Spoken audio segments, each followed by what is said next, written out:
free of charge. Why the pro bono work? It's personal. Let me guess. An eye for an eye. Deathstroke is such an underrated character with tons of rich lore, and honestly, he really needs his own solo project. So far, none of the versions we've seen, whether on the big screen or on TV, have truly done him justice.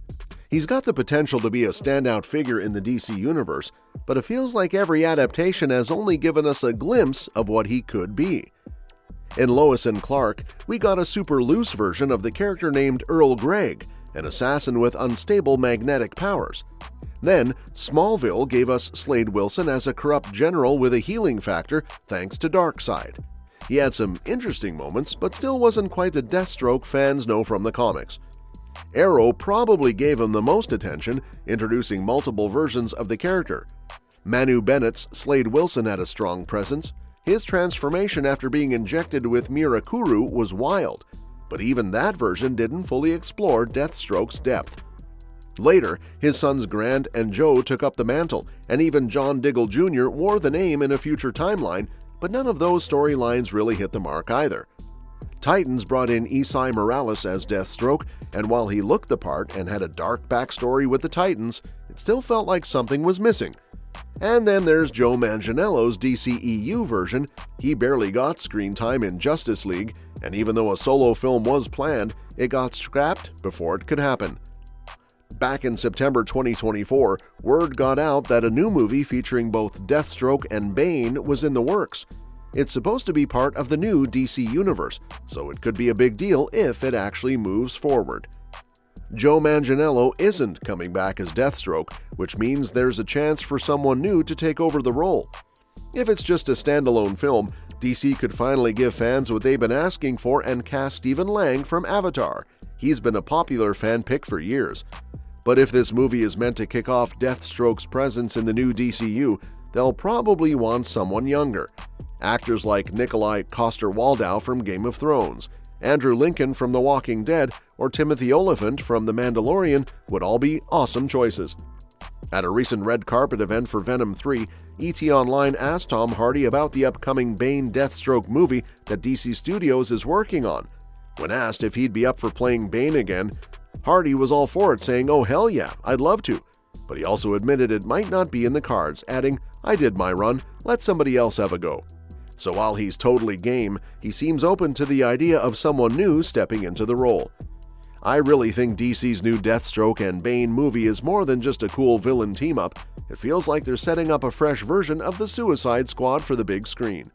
With James Gunn and Peter Safran now steering the ship at DC Studios, they're clearly planning out a big, interconnected future that covers everything from movies and shows to games and animation.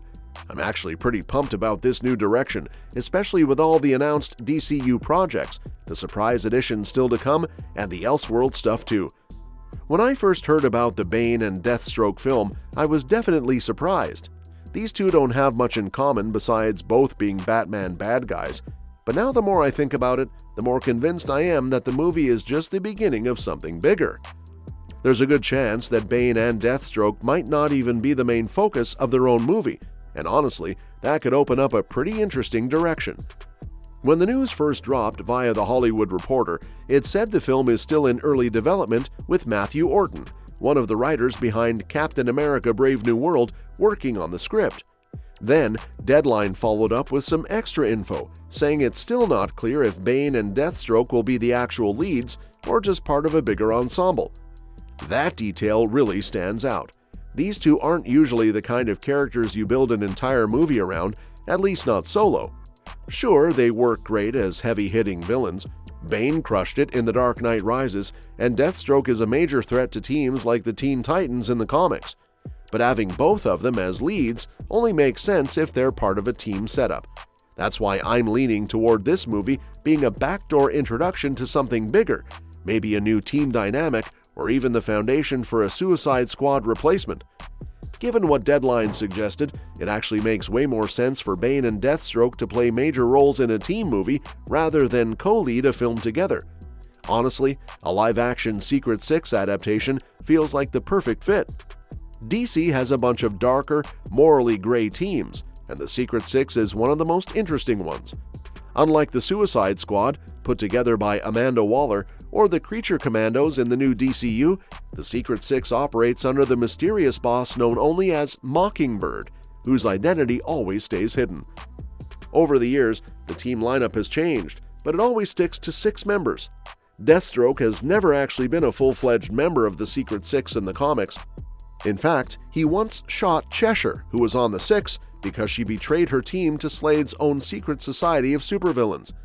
That being said, the fact that the upcoming movie is being reported as a Deathstroke and Bane project makes me think the film might take some creative liberties and put Slade on the team this time around. Bane being involved is a huge clue, though. He's been a major part of the most iconic version of the Secret Six. That lineup also had Catman, Deadshot, Scandal Savage, Ragdoll, and Jeanette. Bane even ended up leading the team at one point, and they were sent on a mission to take down members of the Bat family. It didn't go well. They failed, and Bane got locked up, but his connection to the Secret Six makes it feel more likely this could be what the movie's really about. One big reason I think DC's Bane and Deathstroke movie might actually be setting up a Secret Six film is the current situation with the Suicide Squad in live action.